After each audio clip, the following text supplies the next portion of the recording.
समय की बात है, किशनगढ़ नामक राज्य में एक सतीश नाम का एक चोर रहा करता था। वो पूरे दिन घर में सोता और रात होते ही निकल पकड़ता था चोरी करने के लिए। उसकी पत्नी मीरा उसके चोरी करने से बहुत खफा रहती थी, पर सतीश उसकी बात मानता ही नहीं था। एक दिन वो सभी गांव वालों के सोने के बाद चोरी करके लौटा। उसने सामान देखा तो उसकी भावें सिकुड़ गई। वो अपनी पत्नी से बोला, इतनी मेहनत से चोरी करता हूँ और हाथ में लगता है ये 2-4 फूटी कौड़ी। पूरा गांव ही भिखमंगा है, ऐसे मेरा गुजारा नहीं होने वाला। मुझे कुछ और सोचना पड़ेगा। आपको कितनी बार कहा है, गांव में इतनी गरीबी है, लोग पेट काट काट के कुछ धन बचा कर रखते हैं ताकि बुरे समय में उनके कुछ काम आ सके, और आप उसी धन को चुरा लाते हो। भगवान के लिए ये काम छोड़ दीजिए। हमें मेहनत मजदूरी करके खाना है, चोरी का खाने में, और मेरे बच्चे नहीं खाएंगे अब से। तुम तो हर दिन यही बोलती हो और फिर खुद खाती हो और बच्चों को भी शौक से खिलाती हो। मेरी तो ये समझ में नहीं आता, जब ये सब खाना है तो रोज रोज का कलेश क्यों करती हो? मेरी भी कमाई मेहनत की है, इतना आसान थोड़ी है चोरी करना। हाँ। आपको पता है मैं कहीं जा नहीं सकती बच्चों को लेके, बिना खाए जिंदा नहीं रह सकती, इसीलिए खाना पड़ता है। हाँ तो चुपचाप आराम की जिंदगी गुजारो और आइंदा कभी मेरे काम को गाली ना देना। मैं इस काम को नहीं छोड़ने वाला। हाँ। इतना बोलकर सतीश वहाँ से उठकर चला गया और मीरा हर दिन की तरह खुद को कोसने लगी। उनका रोज का यही था, ना मीरा चोरी का माल घर में पसंद करती थी और ना सतीश चोरी करना छोड़ता था। सतीश आराम से जाकर सो गया और मीरा ऐसे ही बैठी आंसू बहाती रही।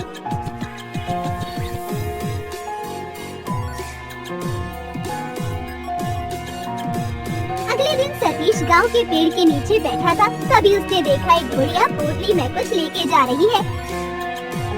अरे ये बुढ़िया पोटली में क्या लेकर जा रही है? मुझे पता करना होगा। अरे काकी, कहाँ इस उम्र में बोझ उठाएगी? ला तेरे घर तक तुझे छोड़ देता हूँ।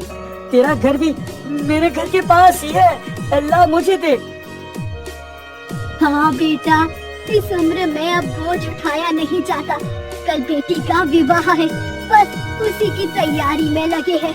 विवाह तो कुछ महीने पहले ही हो जाता, फिर तेरे काका ने कहा एक ही बेटी है, ले दे के विदा करेंगे। बस फसल कट गई, अब कल विवाह है बेटी का। अपनी पत्नी और बच्चों को लेकर आना। अरे हाँ हाँ काकी, क्यों नहीं, मैं जरूर आऊँगा। हाँ।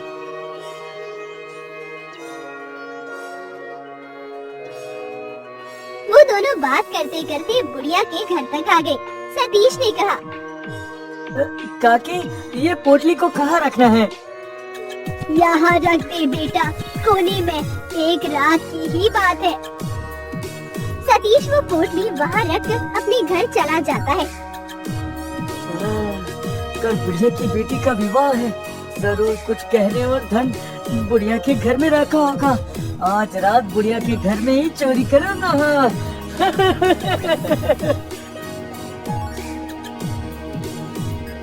इतना सोचकर वो सबके सोने की प्रतीक्षा करने लगा।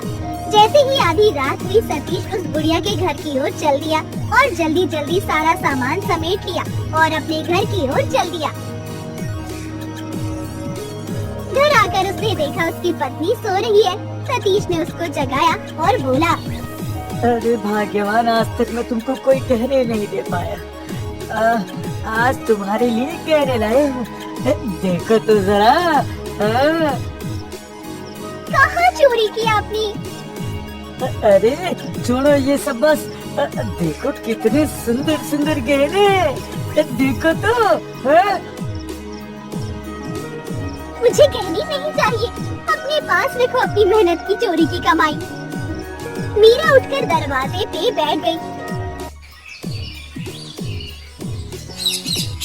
वो सवेरे तक ऐसे ही बैठी रही।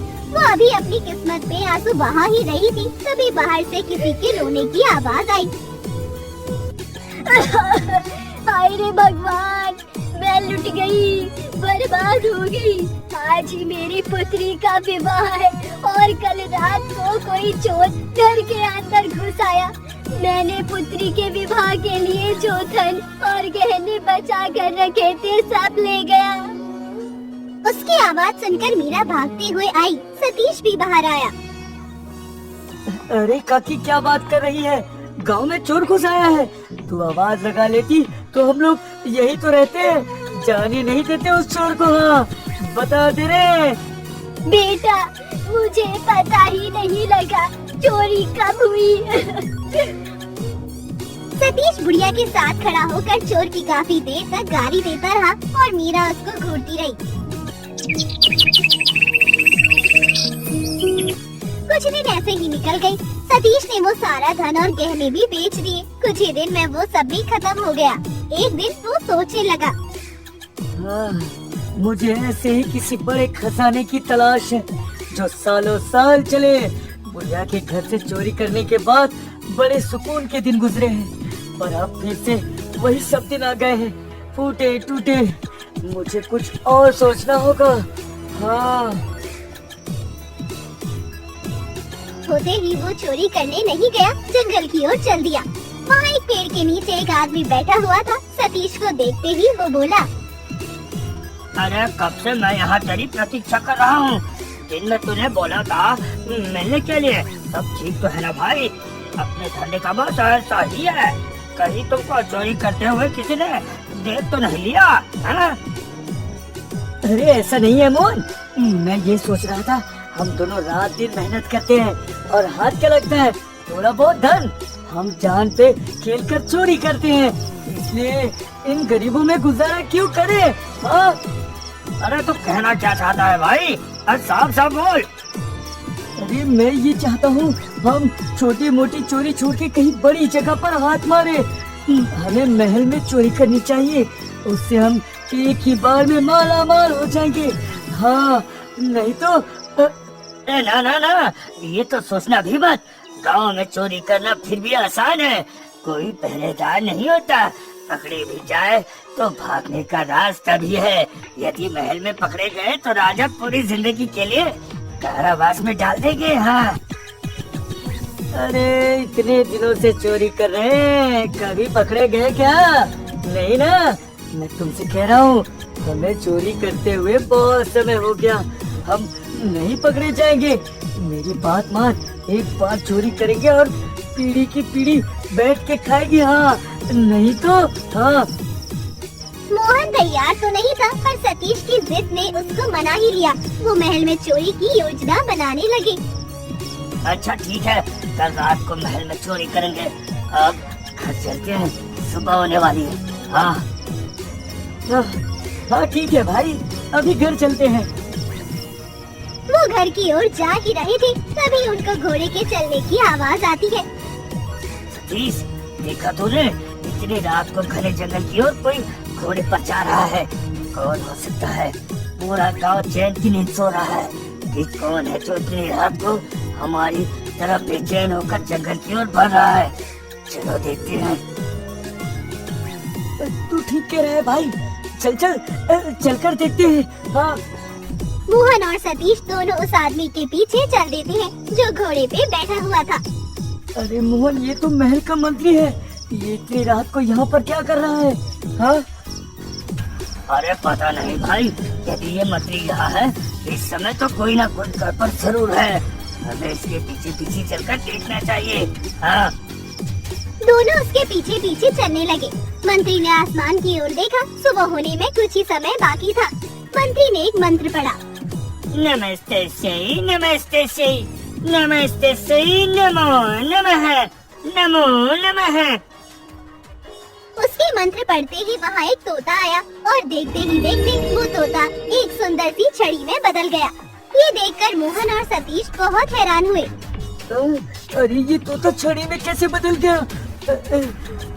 अरे भाई, तो मैं भी सोच रहा हूँ भाई, ये कैसे छड़ी में बदल गया? मंत्री ने उस छड़ी को हाथ में लिया और एक गुफा के पास आया। उसने वो छड़ी गुफा की तरफ घुमाई जिससे वो गुफा खुल गई। मंत्री गुफा के अंदर चला गया और वो दोनों बड़े हैरान हुए। अरे इस छड़ी से गुफा का द्वार कैसे खुल सकता है? अरे हाँ भाई, ये तो कोई जादुई छड़ी है। चुपके से अंदर चलते हैं, चल चल। अंदर गए तो फंस सकते हैं। यही बैठकर मंत्री के वापस आने की प्रतीक्षा करते हैं। हाँ, मगर अंदर जाके देखना भी तो है। इस मंत्री ने ऐसा क्या छुपाया यहाँ बैठ के कुछ पता नहीं चलने वाला। हाँ चल चल चल चलते हैं। हाँ भाई मोहन, तू ठीक कह रहा है, चल भाई चल। दोनों अंदर चुपके से चले जाते हैं। वो अंदर आकर देखते हैं तो चौंक जाते हैं। यहाँ मंत्री ने राजा का ढेर सारा खजाना छुपाया हुआ था। वाह, इतना खजाना है मेरे पास। मूर्ख राजा मुझ पे इतना भरोसा करता है, उसको क्या पता मैंने उसके महल से इतना खजाना यहाँ जमा कर लिया है। जिससे मेरी पीढ़ी के भी काम आ सके। और ये मेरा अधिकार भी है। मैं इतनी मेहनत जो करता हूँ महल में, आधे खजाने पे तो मेरा अधिकार होना ही चाहिए है। मंत्री अपनी खुशी में इतना खोया हुआ था, उसको ये पता ही नहीं लगा दो शातिर चोर उसको अपनी आंखों से देख रहे हैं। अरे भाई, इतना खजाना है, मंत्री के जाने के बाद सारा खजाना घर लेकर जाएंगे। हाँ। अरे मंत्री जाएगा भी तो अपनी जादुई छड़ी से इसका द्वार बाहर से बंद करके जाएगा। यहाँ हम खजाने के साथ ही दफन हो जाएंगे। अभी यहाँ से निकलना होगा, बाद में सोचते हैं। खजाने के बारे में हमको पता तो लग ही गया है, खजाना छुपा कहाँ है। हाँ हाँ ठीक है, तुम सही कह रहे हो, हमें भी चलना चाहिए। फिर मंत्री ने वहाँ कुछ और खजाना रखा और वापस जाने के लिए मुड़ने लगा। उससे पहले ही सतीश और मोहन चुपके से वहाँ से खिसक गए।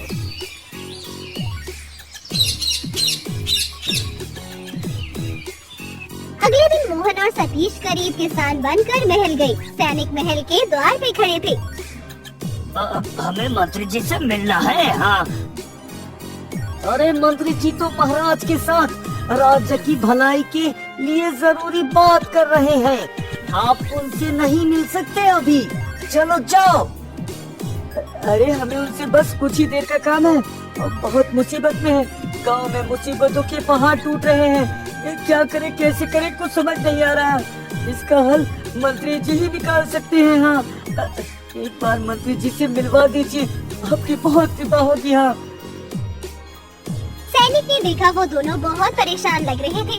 सैनिक ने हाँ में सर हिलाया। अच्छा ठीक है, मैं अभी मंत्री जी को बता कर आता हूँ, रुको यहीं।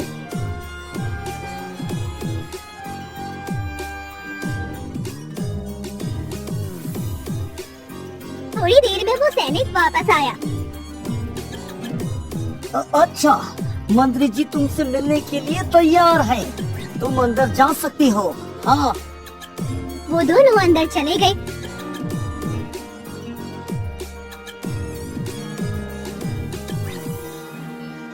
मंत्री जी आपसे अकेले में कुछ बात करनी है। अरे अकेले में क्यों, यही बोलो सबके सामने। हाँ। नहीं मंत्री जी, हमें आपसे अकेले में ही बात करनी है। कुछ बात ऐसी है जो सिर्फ आपसे ही कर सकते हैं हम। हाँ। अच्छा ठीक है, चलो। वो दोनों के साथ बाहर आ गए। अब मंत्री जी वहाँ अकेले थे।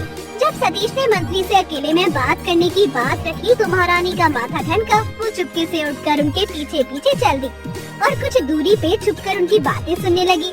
मंत्री उन दोनों की ओर देखकर बोला, अच्छा बोलो, क्या बोलना चाहते हो तुम? है बोलो। मंत्री जी मैं आपका भविष्य देख सकता हूँ। मुझे पता है कल क्या होने वाला है और आज क्या हो चुका है। हाँ। तुम्हें मूर्ख बनाने को नहीं मिला हो। अरे जाओ जाओ यहाँ से, जाओ, और भी काम है मुझे। तुम्हारे जैसे पता नहीं कितने आते हैं रोज महल में। चलो जाओ यहाँ से। हाँ, कहीं का। मैं सच कह रहा हूँ मंत्री जी, आप बोलो तो मैं आपको कुछ आपके बारे में भी बता सकता हूँ। जैसे कि जंगल में वो आपका तोता जादुई छड़ी में बदल जाता है। उस गुफा के अंदर आपने राजमहल का खजाना छुपा कर रखा है राजा और महारानी की। हाँ, चोरी से। हाँ। ये सुनकर मंत्री बेचैन हो उठा। उसने चारों तरफ देखते हुए कहा, जल्दी से बोलो, और क्या क्या जानते हो तुम उसके अलावा? हाँ, जल्दी से बोलो। अरे मैं ये भी चाहता हूँ, जहाँ वो खजाना है उसके नीचे खुदाई करो तो और भी खजाना मिलेगा। उसके नीचे बहुत खजाना दफन है। यदि आपको हमारी बात पे यकीन नहीं होता तो हम वापस चले जाते हैं। हाँ। इतना बोलकर वो दोनों जाने लगे तो मंत्री ने कहा, मुझे तुम्हारी बात पे यकीन है, मैं करूँगा वहाँ खुदाई। मुझे और खजाना चाहिए। हाँ, मुझे और खजाना चाहिए। सतीश और मोहन बहुत खुश हुए। आज रात को तुम दोनों मुझे उसी जंगल में मिलना, मैं तुम्हारी प्रतीक्षा करूँगा। महारानी ये सब सुनकर अचंभित रह गई। मंत्री ने हमारे राजमहल में चोरी की, वो भी इतनी सारी। मुझे तो पहले से ही मंत्री पे शक था, पर महाराज मेरी बात सुनने तब ना। आज कुछ भी हो जाए, महाराज को मेरी बात सुननी पड़ेगी। आज मैं उनको मंत्री का सच बता कर रहूंगी, चाहे कुछ हो जाए। महारानी भागते हुए राजा के पास आई। महाराज, महाराज गजब हो गया। अरे क्या हुआ? तुम इतनी परेशान क्यों हो? क्या हुआ बताओ मुझे। मंत्री ने महल में चोरी की है। कोई छोटी मोटी चोरी नहीं, बहुत बड़ी चोरी। और उसने वो सारा खजाना जंगल की गुफा में छुपा कर रखा है। वो हमारे महल में काम करते हैं, वो हमारे साथ ऐसा कैसे कर सकते हैं? अरे होश में आओ महारानी, क्या बोलने जा रही हो? वो मंत्री है हमारे, ऐसे नीच काम थोड़ी करेंगे। और रही बात धन की, तो वो जितना चाहे ले सकते हैं। उनको चोरी करने की क्या आवश्यकता है? कोई आवश्यकता नहीं उन्हें चोरी करने की। वही तो महाराज, उनको चोरी करने की आवश्यकता नहीं है, फिर भी उन्होंने चोरी की। पर क्यों? आप पूछे ना उनसे। मुझे मंत्री पे कई बार शक हुआ, परंतु आपने मेरी एक नहीं सुनी। आज आखिरी बार यकीन कर लीजिए। आज रात वो जंगल में उसी खजाने की गुफा को खोलने जाएंगे। उन्होंने शाही खजाना छुपाया है। यदि मेरी बात छूट हुई तो उसके बाद आप जीवन में कभी भी मुझ पे भरोसा न करना। आखिरी बार, बस आखिरी बार। अरे इतना समय नहीं है हमारे पास जो हम अब औरतों की बातों में आकर अपने होनहार मंत्री को खो दे। आप अपने कक्ष में जाइए और आराम कीजिए। हमें राज्य के अहम कामों को पूरा निपटाना है। महारानी दुखी मन से वहाँ से चली गई और राजा अपने कामों में मशरूफ हो गए। न जाने आज राजा का मन काम में लग ही नहीं रहा था। बार बार उनको महारानी की बोली हुई बातें याद आ रही थी। राजा अपनी जगह से उठे और टहलने लगे। महारानी को डांटने के बाद उनको कुछ अच्छा नहीं लग रहा था। फिर उन्होंने अपना घोड़ा लिया और जंगल की ओर निकल गए। उनके साथ कुछ सैनिक भी थे। वो उसी जगह पहुँचे जहाँ का पता महारानी ने बताया था। एक जगह उनको चिलम की रोशनी दिखाई दी। राजा वहीं रुक गए। महाराज आप यहीं रुकिए, खतरा हो सकता है। हम जाकर देखते हैं महाराज। हाँ, कुछ देर तुम यहीं रुको, मैं अंदर जाकर देखता हूँ। जल्दी बताओ कहाँ दफन है खजाना? मैं खुदाई करूँगा और आपस में हम लोग 3 हिस्सों में बांट लेंगे उसे। हाँ बताओ कहाँ है वो? मंत्री भाई, ये सब खजाना ही तो है। चलो बांटो इसको 3 हिस्से में। हाँ। अरे ये क्या बोल रहे हो तुम? हाँ मंत्री जी, सतीश भाई ठीक कह रहे हैं। ये कोई भविष्य देखने वाला नहीं, चोर है चोर। वो भी ये तुमने ठीक नहीं किया। तुम कहीं भी चोरी कर सकते हो, पर मेरे खजाने को नहीं चुरा सकते। मैं तुमको कारावास में डलवा दूंगा, सारी जिंदगी वही चलना। हाँ बता रहे हूँ। अरे कारावास में तो तब डालोगे ना मंत्री जी, जब राजा हुक्म देंगे। उसके पहले नहीं डाल सकते ना। अब इस खजाने के 3 हिस्से करो और बांटो हमें, नहीं तो अभी जाकर राजा को सारा सच बता देंगे। फिर इस खजाने का एक हिस्सा भी नहीं मिलेगा आपको। हाँ। उसकी बात सुनकर मंत्री बुरी तरह डर गया। उसका राज अब 2 शातिर चोरों के सामने आ चुका था। उसने मन में सोचा अभी इस खजाने के 3 हिस्से करने में ही भलाई है, कुछ तो हाथ लगेगा। राजा को इन्होंने सच बता दिया तो कुछ हाथ नहीं लगेगा।